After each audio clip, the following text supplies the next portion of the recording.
Welcome. We'll start in 5 minutes for those who are around for New Year's today. Let me bring up my screen here.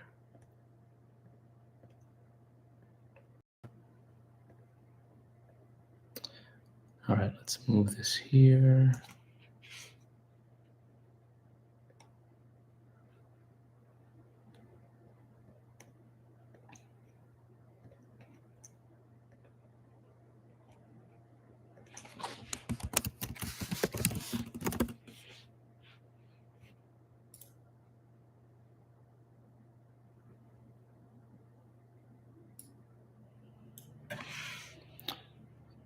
All right, for those who are in here, let me know if you can see me and if you can hear me. We'll be here for about 45 minutes or an hour or so, depending how much traffic we get.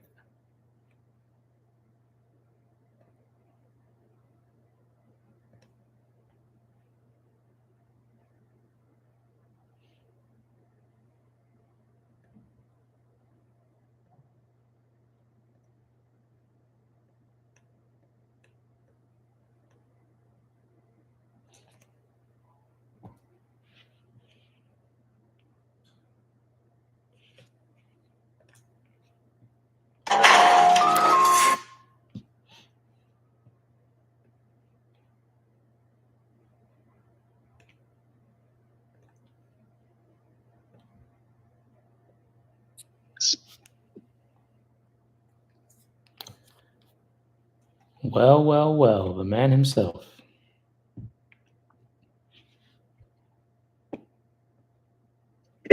What's up, man? Taking a peek right quick. I'll probably be here for like 30 minutes to 45 minutes. Hey, Motorsport. Awesome. Or Sean, rather. I'm not sure if you've been to one of these, Sean, but pretty much we go over whatever you want. We can go over trading strategy, pretty much anything related to trading. If you're new, if you're experienced, really whatever you want to talk about. Just let me know in the chat what you want to go over and we'll start.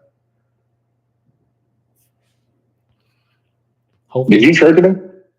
Nah, I did have the chart up, but nothing really stood out to me.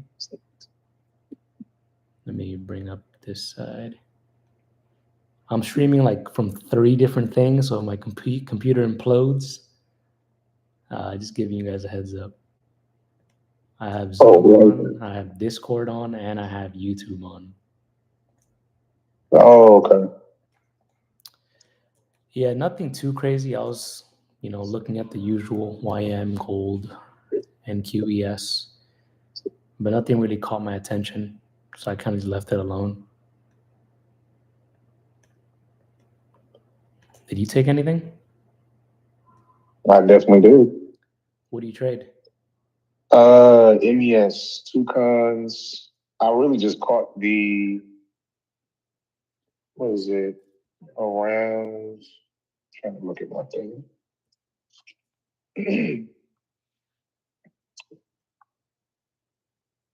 I took the shorts off of this 2-1.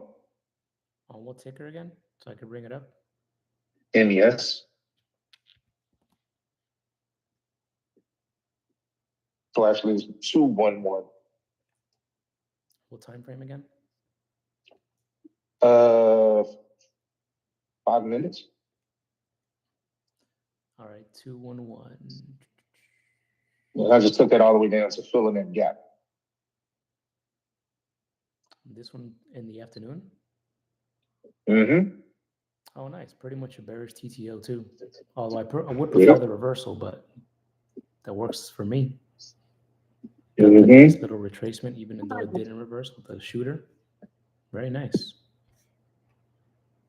I knew it was headed to that. I mean, I didn't know. I mean, it could have done whatever it wanted to do, but it definitely, I knew it had to fill that gap, and it did exactly that. Let me bring up a higher time frame. For those who are coming in, look at. I'm sorry, go ahead. No, you're good. Just some people came in on YouTube.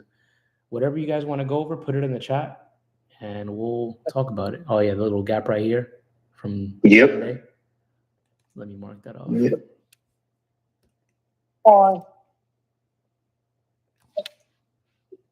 Did they come? Yeah. Isaiah, I'm going to mute you for now because your mic is hot. Yeah, it went straight to that gap. Very nice.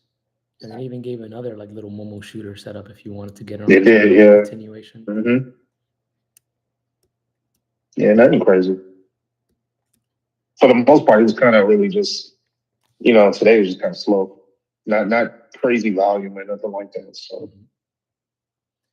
yeah, everybody enjoying the little vacation. We even had this is what I was looking for on YM, but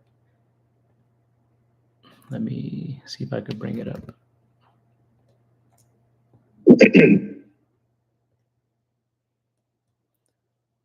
Pretty much everything did the same, a similar thing, right? With that big drop at the open.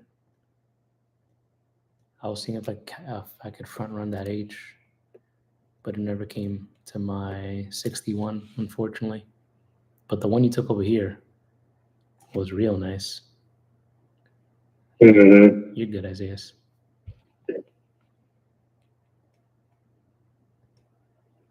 Good stuff. I noticed that sometimes it doesn't, when you're using that fib retracement, sometimes it really just hits the 0.5. It rarely sometimes does not reach all the way to that 6.18. I mean 0.618. At least what I've noticed. Yeah, you can always like I used to use the 50, although just because people told me to use 61 instead, that's just what I use now. But I've seen that too. Mm-hmm. It'll hit that 50 and then just die right back down, which is still valid as well, right? Like it's still valid, yeah, definitely still valid. Mm-hmm. You can always use like, let's say both of them. Let's say you want to put 3 contracts on, you put like 1 or 2 at the 50, then another one like to average down, I guess, or to get another. I thought about that too. I thought about that too. I was like, I ain't feeling gutsy today, though. Yeah, usually. Yeah, Like, I thought about that.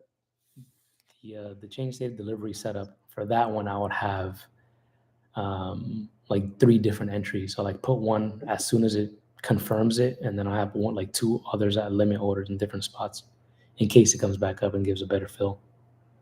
Mm-hmm. Okay. Something to experiment with in the new year. Oh yeah, most definitely. Nice. Good trade. Sean, you went down to the 1 minute on NQ. How long have you been doing the 1 minute? Because I haven't been to that in a long time, let alone on NQ.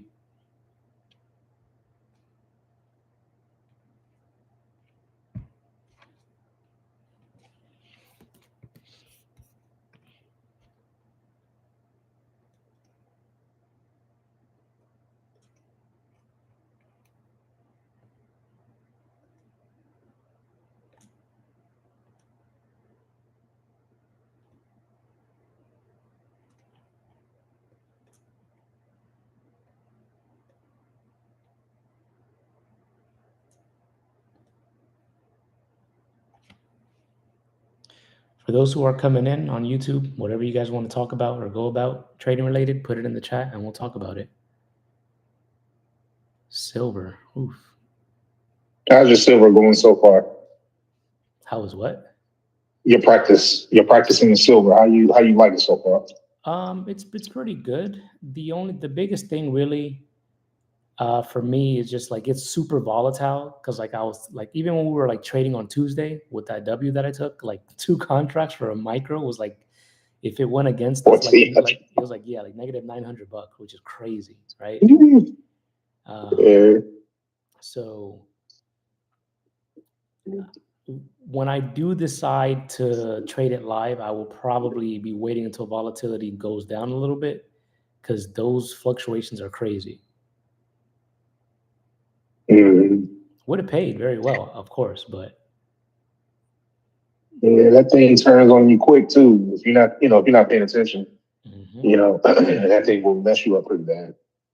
100%. Like even for gold, right? When we were traded like a micro At the most, Yeah. I've seen it maybe what, like 150, maybe $200 a micro, like on a 5 minute Hmm. candle, which is fine, right? I can stomach that, depending on the Yeah. setup. But like for silver, it'd be like 3 to 500 for one 5 minute candle. I'm like, yeah, let me use this time to just practice until Hmm. it dies down a bit. Look at gold though on the what am I looking at? 2 hour. What you think? The 2 hour, Yeah. ooh, could be a decent one. Um, just preferably we don't get like a gap up. Granted, if we gap down, we can get like a three up, which would be cool. Hmm. People probably selling a lot to get everything situated for the end of the year, and then they'll load back up in the beginning of the year. Don't know for sure. We'll see what happens, but I think tomorrow China starts their restriction on I think like silver gold or physical silver. Silver. Yeah, silver. Yep. Yep. So that might do something to keep an eye out for. I gotta check some more like what's going on with metals in general. But yeah, definitely could be a nice W for. I gotta see if it opens tomorrow at 6 p.m. If it does, see what It happens. says it does. Oh, in that case, could be a decent one. If it stays here, assuming we get the perfect entry, right? Assuming, yeah. Hmm. Stop loss will be $164, give or take, per micro, which is not bad. I could probably get two of those. Hmm. And then, well, I guess where the W completes, it's discretionary, but let's just say maybe something like this in this area, like the completed W. First target would be here. So again, assuming we get a perfect entry, 270, or if you want to be adventurous, about what, 340 per micro at the first contract, first target rather. Hmm. And then when it completes, second one can give you between 470 and 650. Not bad. I'll take that. Not bad at all. Mm-hmm. Where do you go check? I have a question. Where do you go check for like information when? Because you just mentioned it about the metals. Like, where do you get your source from in terms of like I'll if there just be any influx, with pricing or anything like that? I'll really just go on like YouTube. I mean, not YouTube. What am I saying? Like Google and just like search up stuff and like see what comes up. I'm sure ChatGPT might make it way easier, although I guess I'm just old school in that regard. And stuff. You can also check out. I haven't used FinViz for like ETFs. Like I haven't put like the gold ETF in it because when I used to trade penny stocks, we just put the ticker and it shows like every single piece of news for that specific stock. Hmm. So I'm not too sure how um, organized it would be for like an ETF, but I'll check it out. Get back Hmm. to you on that. Cool. But yeah, we'll definitely see what happens tomorrow with this. Let's see, Sean, you had a good month with the 1 minute and then Q, 67% win rate. That's not too bad, right? When it comes to win rate, I used to get caught up in it. Like when I first started, like, oh my God, I have an 80, 90% win rate or 70 or 50 or whatever. But realistically, as long as your risk reward, in my opinion, or my experience anyway, at least the way I trade, as long as it's like 1 to 1 or higher, you'll be fine with really anything above like a 50, even 60. Oh yeah, in your case with a 2 to 1 risk reward, or I guess risk of one and then reward two, you'll be fine, especially with 67%, because the L's are going to come regardless, right? We're going to lose. You can't escape that. But yeah, 2 to 1 on those setups, good stuff.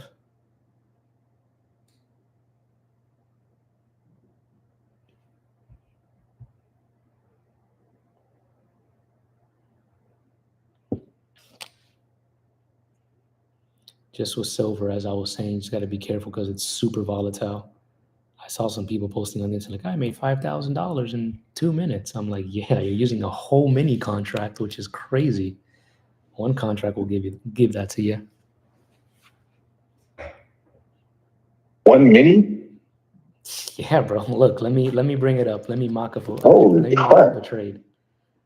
So let's pretend we take two. I guess this would be like a dirty W, but let's just say we do. Let me bring up this paper thing. Let's say we do 2 minis on this trade. That stop loss might be a little wide. Let's just say something like this. Let's say the W completes at this body, just to be a little more, what's the word? A little more relaxed. And let's just say, welcome, Gustav. I gotta zoom in for this. Let's say 71 flat. As always, we go a tick above.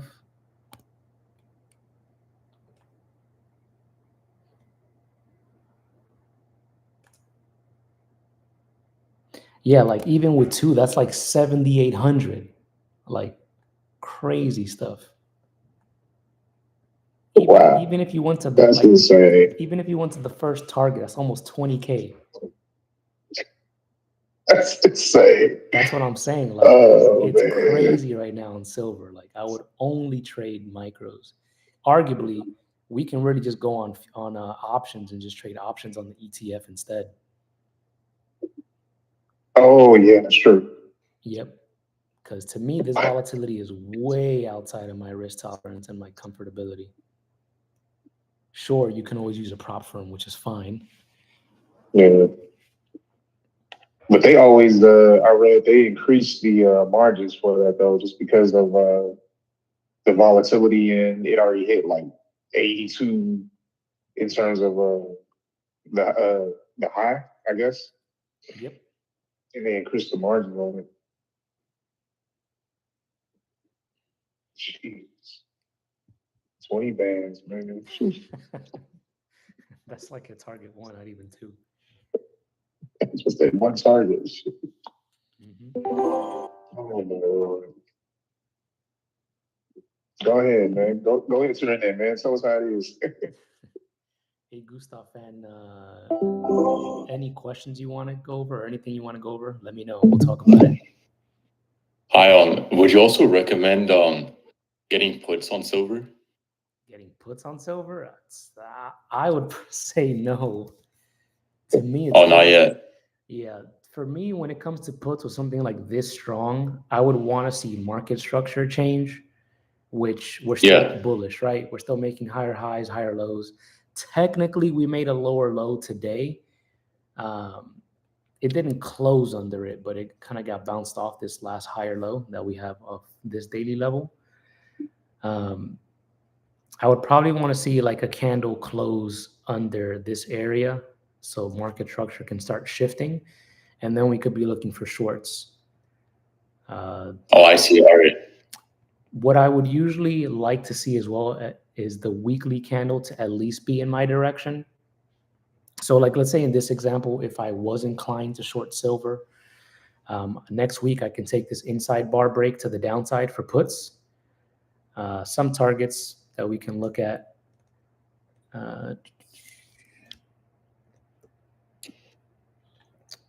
That stop loss will be too wide, so I'll probably just use like half of this inside bar. It's that about $3, not too bad. Because I was also thinking about well, I was actually looking at the history. So every time like silver pops, it just like retracts like crazy. So I was thinking about either just shorting shares or getting a put. And if it's a put, I would have gotten like a lead, like a 2027 put on silver. Yeah, you would definitely want time on it, because if you're doing like a week or two contract, it might be a little risky. Yeah, it's just I feel like it has the potential to stay up there for now just because of like economic news and data. So I just feel like generally like SPY's been moving pretty weird. So I feel like it could stay up there for a while for silver. 100%. Definitely pretty strong. Yeah. So do you mainly just do you also do options or just like futures? No, well, I do both. So when I first started, I started trading penny stocks, and then I got into options, then like crypto, forex, and then futures. But I pretty much trade options and futures every day, assuming the setup is there. But those are Oh, my nice. go-tos. I'll short like regular shares or just trade regular shares here and there, depending on what I'm trading.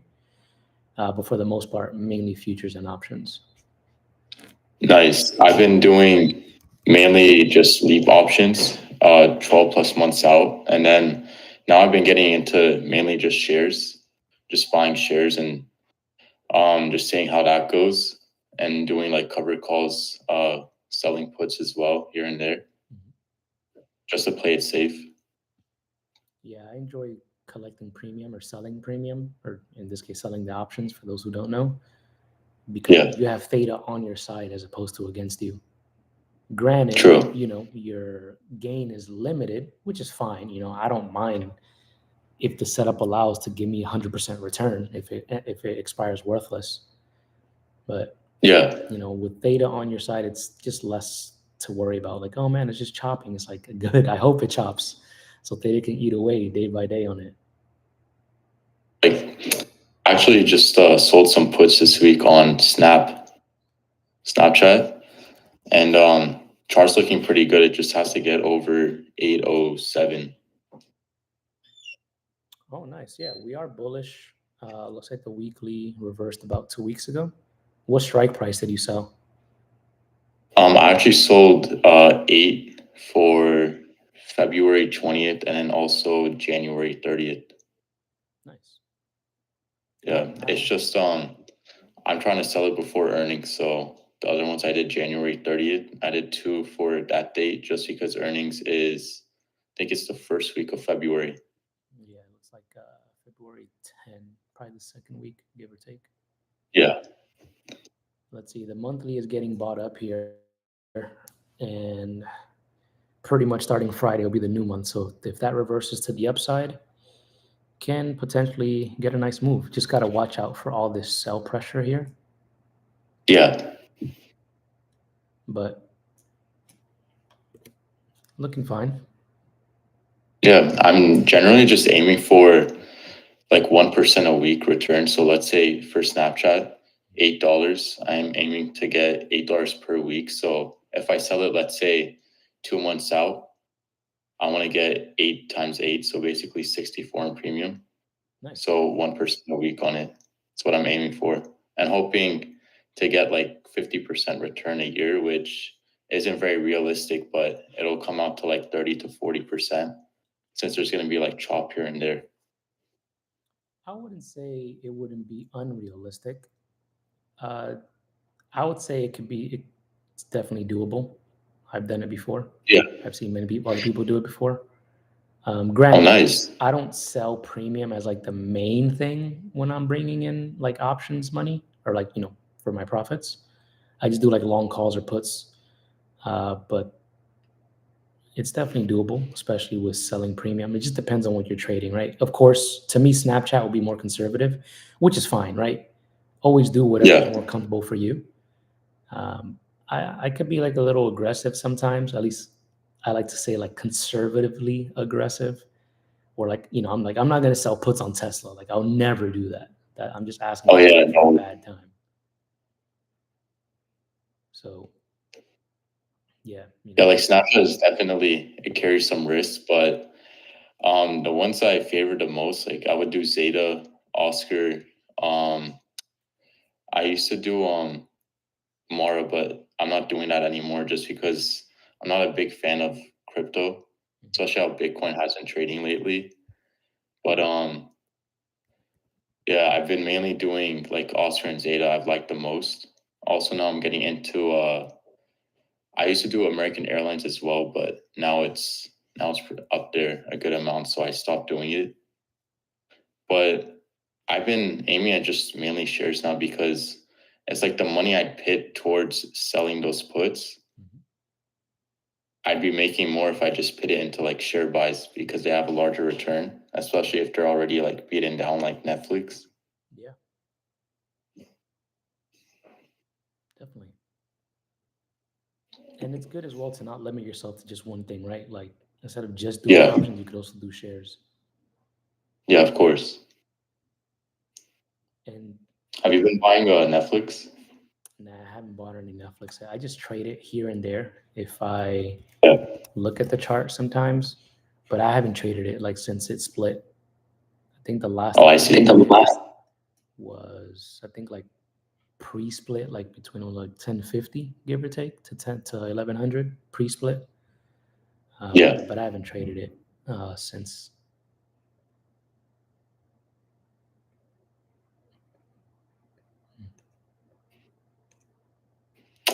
Mainly just buying shares right now. I'm at 70 just because of it's been pretty beaten down. And if the deal goes like, if it turns out good, it's just that they're worried about the debt they may collect from buying out Warner Bros. So I feel like it also comes down to the deal and the earnings, which is at the end of the month.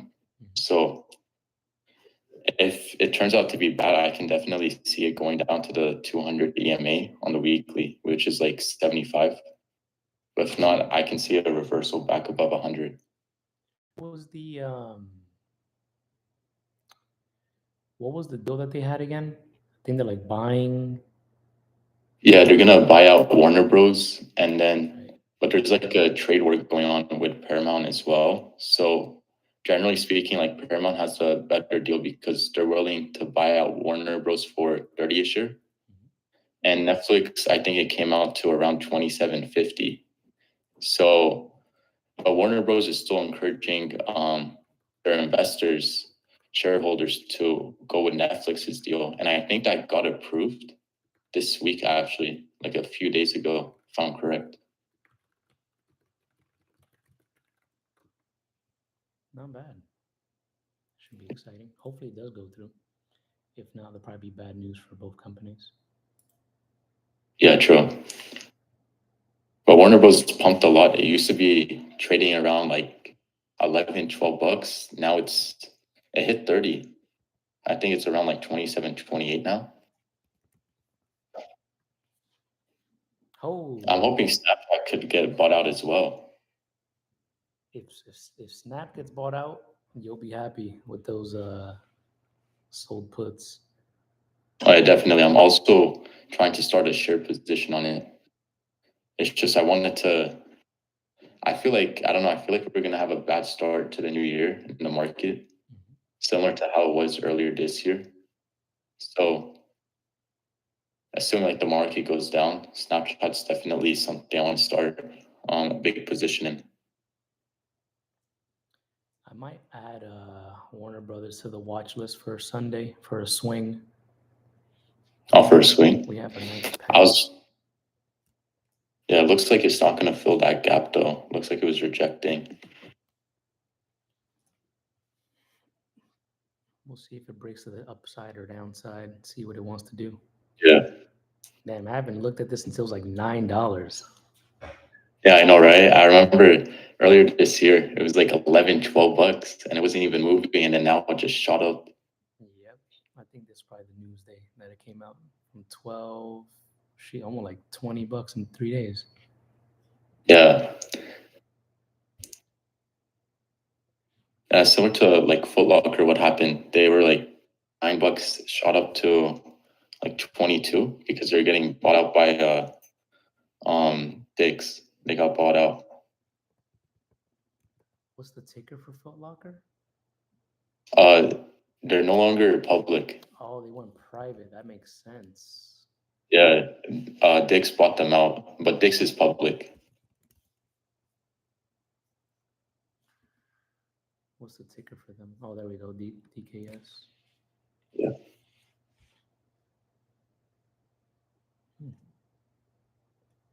Smart on them. Yeah.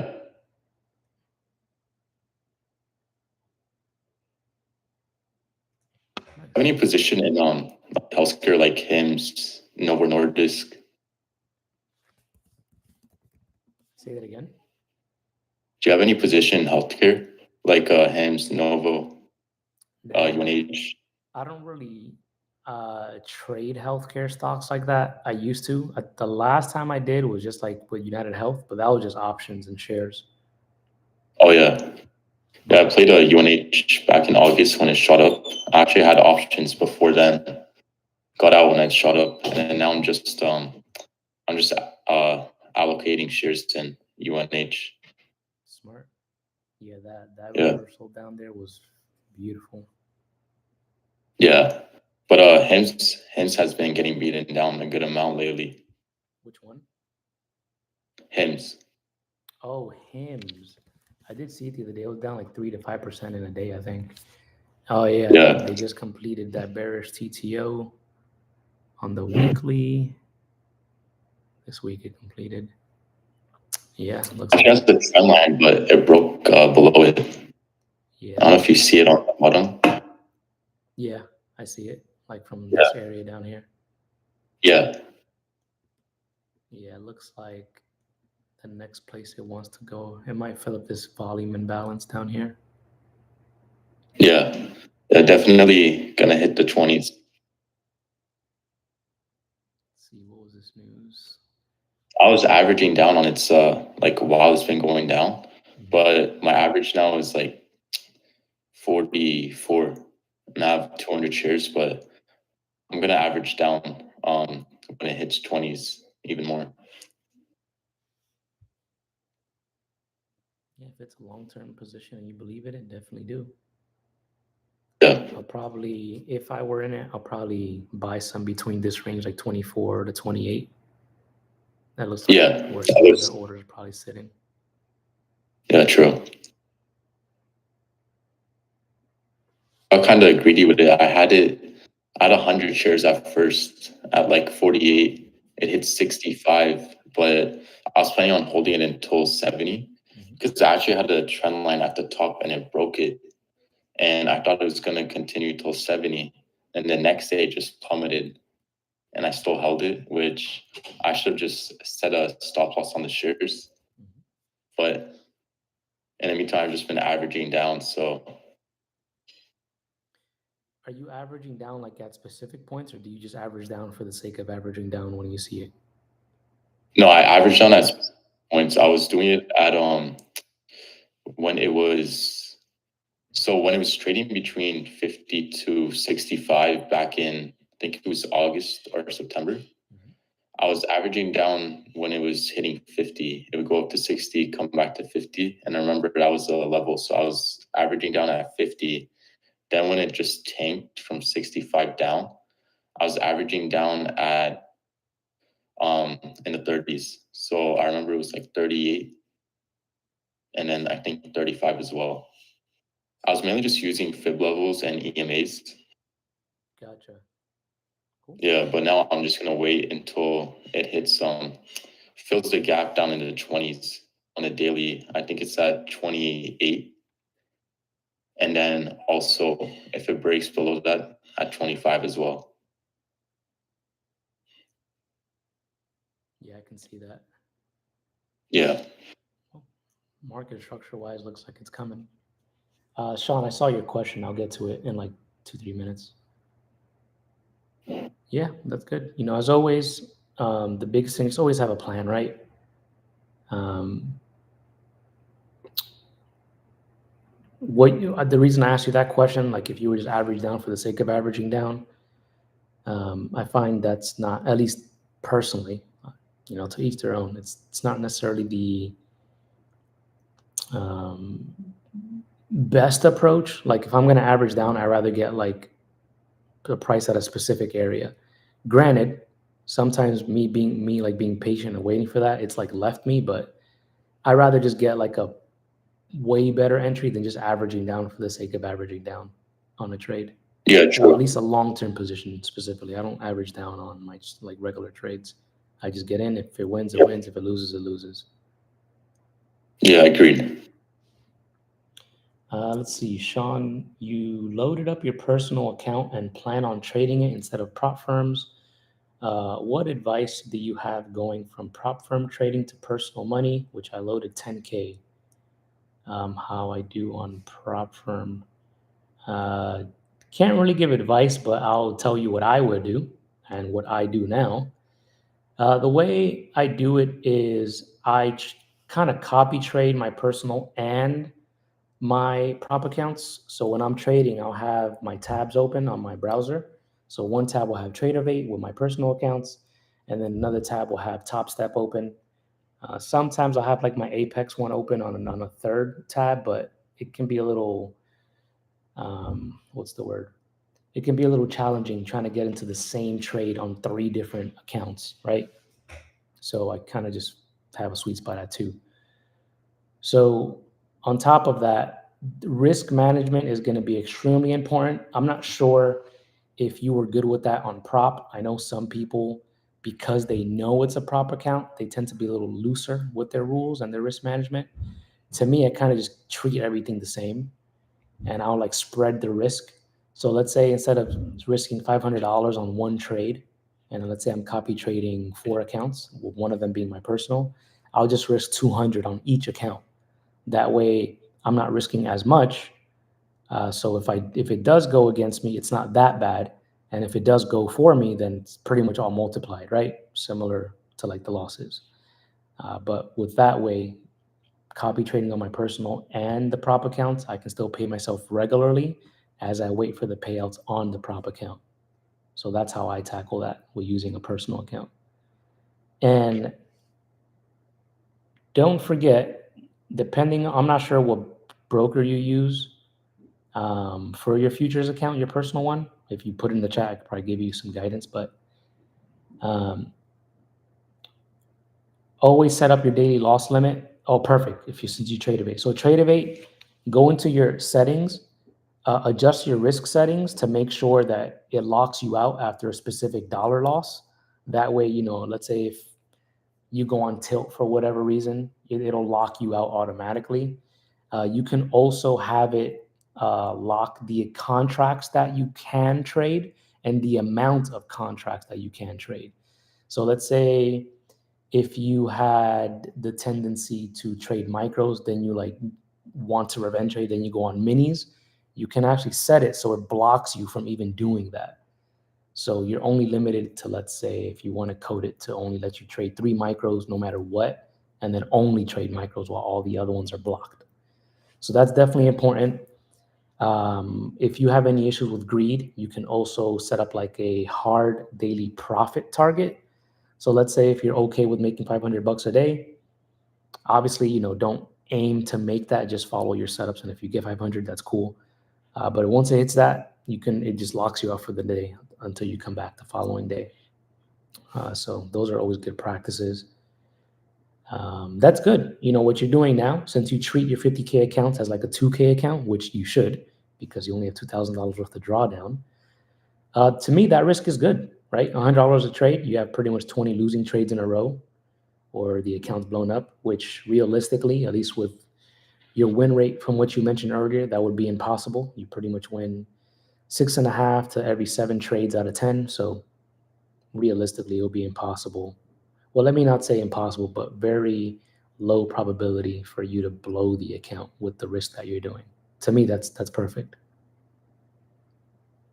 And then with your, let's say if you put 10K, you could just pretty much multiply that by 500 risk on your personal. Although, since you're using your personal account now, I'm assuming you've always just been trading prop firms.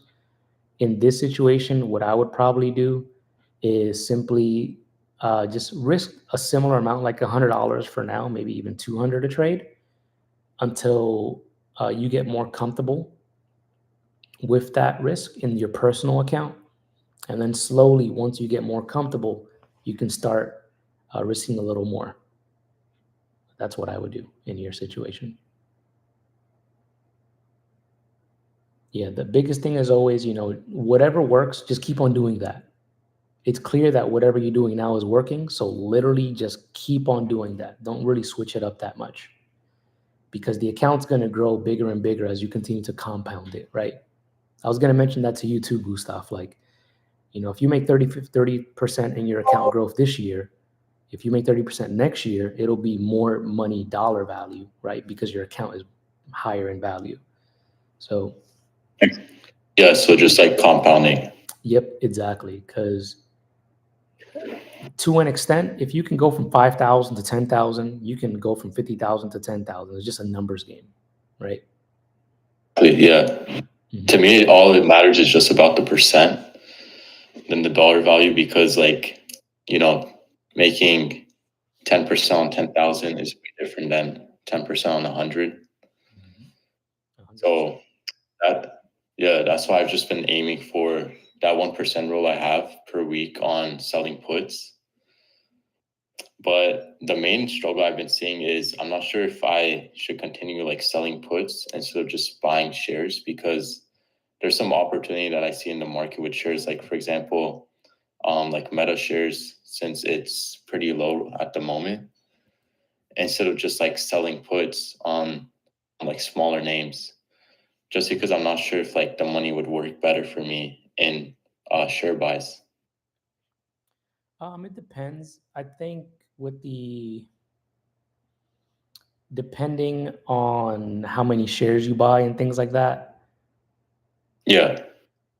it can Meta, go I'm currently at like 26 shares, but I'm looking to buy even more. But my average is like 625. So I see a possible retracement on the chart, but I may be wrong. So I was thinking about maybe averaging up as well, but for the moment, I've just been holding still and just waiting. Yeah, we can potentially get pretty much like a H pattern or a dead cat bounce off this retracement up here, and maybe go back down to the 600s. We'll see what happens. They have earnings in February, first week of February. Yeah. I would probably do both if I were you. Like for some of my long-term positions, I sell puts and I buy shares because I'm like, all right, I don't mind owning 100 shares if it goes at this price point, which is below my average, right? And then if I want to buy some extra shares in the meantime, I'll do both just so I can collect the premium. And then I could use that premium to even buy more shares. And then if it gets exercised, cool. I got 100 shares at less than my average. So it's a win-win for me, at least how I tackle my long-term investments. I would say, you can mess around with it, see how you enjoy it, maybe paper trade it to get a little comfortable with it, if anything. But at least that's what I would do.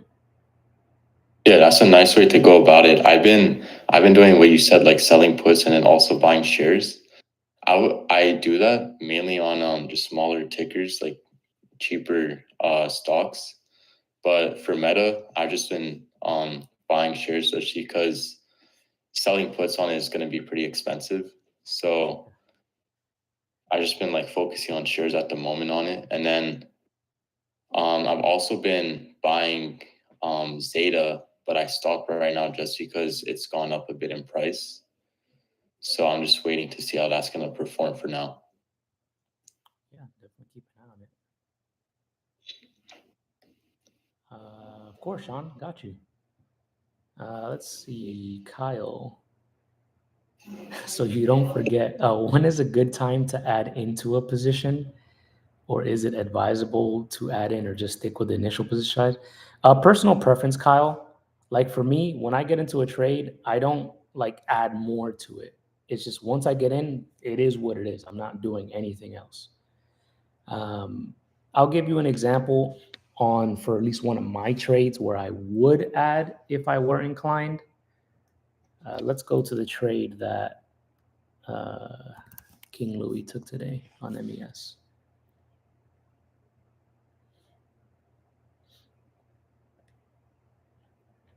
So he pretty much took this bearish TTO or bearish H pattern, or bearish TTO for those who trade the strat and are familiar. So let's say, for the sake of the conversation, if I was short on this 2 and 2 reversal all the way down here. Now this setup, And let's say I was also aiming for this gap fill, right? Just to make life way easier for everybody. Now for this specific setup, I'm getting in all the way up here, right? So let's say I buy 5 contracts here. Now, if we get this pullback right here, this is another one of my setups that I can just add more positions as this setup in and of itself, right? So I would look at these as 2 different trades, not the same trade to add to the position, right? So technically, I'll be adding to the position. However, to me, I see it as 2 different trades. So that's the only time that I would add to it, to a position. Otherwise, it's just once I'm in, I'm not adding anything else.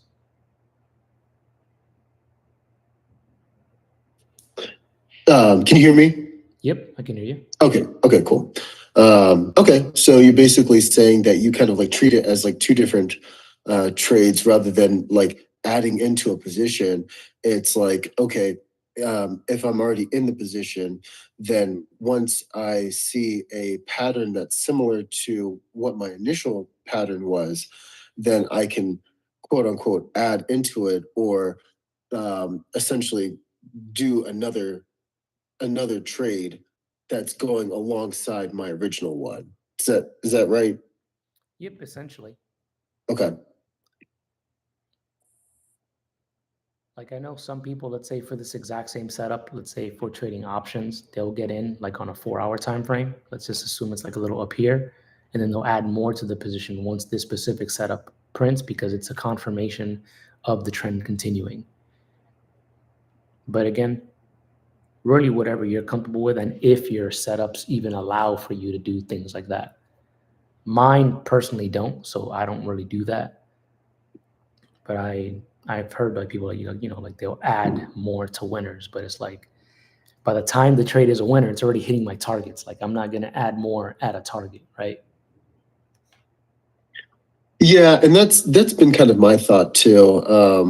I was mostly just curious about it, but I don't always like to add into a position, because usually the place where I would have wanted to add into the position, I'm like, yeah, it's probably a little bit too extended. Like if I add in here, like you said, at your target, well, I'm probably just gonna be sitting in some drawdown until that pattern forms again. So I might as well just, take out my target, and then if the pattern shows again, then adding into another position. Yeah. Okay. And also, I just haven't figured out like how I can do that with my setup, just because it's just clear cut. It's like once I get in, this is a target, that's a target there. Like I haven't really sat down and like studied it to be like, all right, cool, maybe I can add some position here. Actually, let me, this will be another example, but again, just kind of the similar concept as this. It might have been on Tuesday when we were live trading. I think it was that W retracement that we spoke on, Keb. Let's see. Oh yeah, it was over here. I'm sure, Kyle, you've seen me talk about like the W setup that I take and stuff, but we took this. I just paper traded it because I'm not comfortable with silver yet, but we took this on Tuesday. So basically for this setup, I always take the higher low reversal to the upside. So entry was here. Stop loss is basically under the bottom right leg. First target is always going to be the center area. So you can trim some there. And then the completed W would be, I usually leave it up to people's discretion, whatever they really prefer. So let's say something like this, right, as a second target. For this specific setup, this is going to be my first entry right here, right? So boom, once this gets in, my first target is going to be this area here. Second target is going to be once the W completes.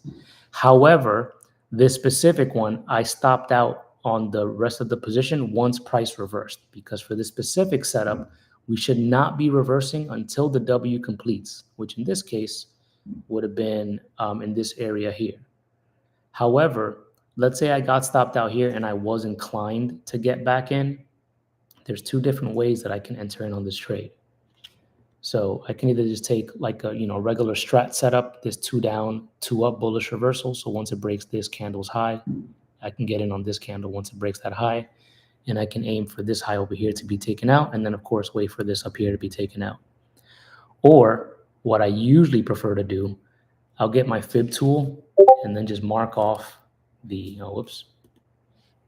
Hey, Gustav, thanks for coming out. We'll have these classes once a month. I'll let you guys know when the next one is. All right. Thank you, man. Happy New Year's. You as well. Later. Bye. So what I usually prefer for this setup is just catching the retracement. So if the 50 fib or 61 kind of aligns with the center area, I'm going to have a limit order sitting there. In this case, it wasn't really at the center where I would prefer it at, but if somebody was inclined to, they could have gotten in on this 50 fib to get that little pullback to continue back up, right? So if I didn't stop out of this initial entry over here, when it reversed a little bit, I could just added more at the fib or once it broke this high here to keep on going up. So that's another example on how I can add to that trade or setup. I just personally, don't really prefer to do it that way. Like once I'm in, and I'm just waiting from there on. Okay, that makes sense. Cool. But yeah, as always, if whatever you're doing works, just keep on doing it. We've spoken about it, but just keep on doing what works, and do your best to limit what doesn't work, and then just make that commitment to yourself and just truly see what your results are, like just following everything as it's laid out in your plan. And if you start to get like pressured or a little stressed, just take a few days off, a week off if need be. The market isn't going anywhere, and I would rather take a month off than force a trading session because of whatever outcome it is that I want. And by me forcing that, it might actually put me even further behind than where I am, before I started forcing trades, right? So. Cool, thank you. Absolutely.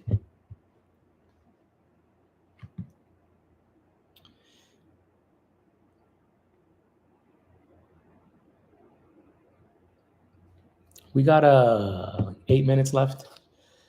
Any last things you guys want to go over? In the meantime, I guess we could just talk about what we're going to be, maybe not, I guess we can say looking forward to next year, or like some goals that you guys have. I'll tell you some of mine. One of my mentors asked me earlier. For me, it's definitely going to be increasing my position sizing because he always gives me shit for it. So probably be increasing my risk a little more for next year. I was pretty conservative this year. And I'm going to be looking to swing trade more. I think I started swing trading a lot more this year, maybe like, April, June-ish, since I mainly just day traded. What else? Probably learn some different concepts and see if I can add some more things to just refine my trades and my setups better. And as always, just overall, just take less trades, even though the last few months I've been taking less trades because, the market just didn't want to give anything.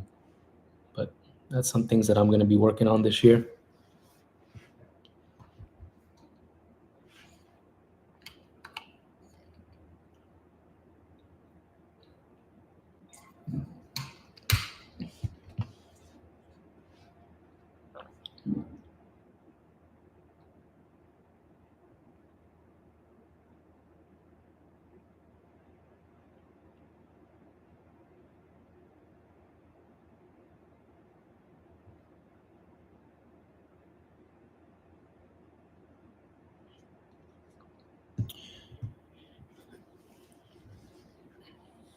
Cool.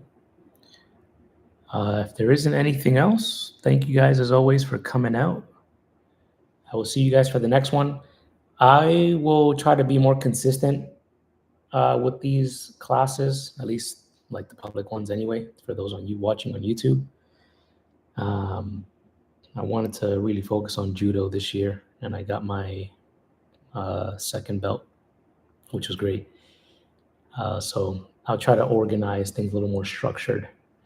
Also, whatever you guys want for whoever's still here on the YouTube side, whatever content you guys would want to see more of for me to post, or even just, things to do, let me know. You can, post it in the chat here or the comments once this video is done in the next few minutes. For those who know, if you know me on Discord, you can message me there.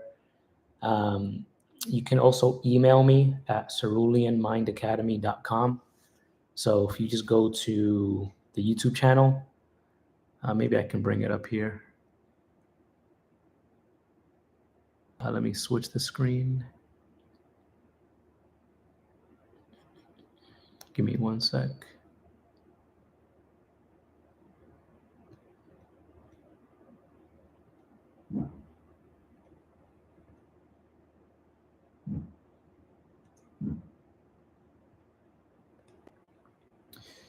So if you go to the YouTube channel and you click on where it says and 4 more links, you could always click on view email address and just email me if you want to see some more content, if you don't want to post like, in the comments and stuff, even though I see every single one of them. But yeah, send me a message, whatever you would like to see more of. I do have some videos that I have to release for you guys. I've just been distracted by some other things. But yeah, other than that, thank you guys always for coming out. Appreciate you guys for always attending these and asking questions so I can help you guys out. Enjoy your New Year's and Happy New Year's and all that other good stuff, and happy holidays for those who don't celebrate that. And I will see you guys for the next one. Enjoy your night.